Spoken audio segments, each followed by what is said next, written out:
Today, I'm gonna show you how I make our wedding wands without bells. So, kailangan mo ng balloon stick, kailangan mo siya putulin kasi masyado siyang mahaba, and then half-inch ribbon, maganda kapag dalawang kulay gagamitin mo para may combination, glue gun, and scissors. First step ay lalagyan mo na ng glue ang unang ribbon at ididikit mo na siya sa balloon stick ng paikot or spiral. At lalagyan mo din ng glue sa gitna para mag-hold siya at hindi siya madaling matanggal. At lalagyan mo din sa baba.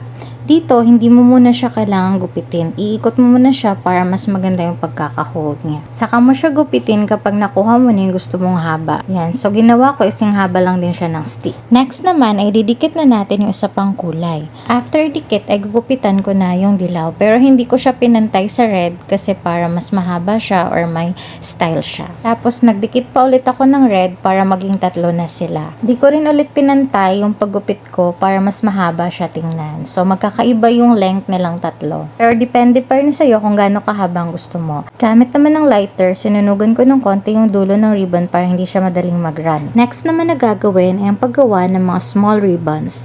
So ganito pala ang paggawa ng double ribbons na maliliit gamit lang yung fingers. Hindi ako masyadong expert dito pero ito ay natutunan ko lang at ginupitan ko naman yung dulo para magkaroon siya ng shape. Pagkatapos gawin ng ribbons ay lalagay na siya sa wands. Kailangan pala natin ng scotch tape para ilagay doon sa dulo para ma-secure yung hawakan nito para hindi talaga siya madaling matanggal. At yun lang, ganun lang siya kadali. So if you want DIY tips for your wedding essentials, follow for more!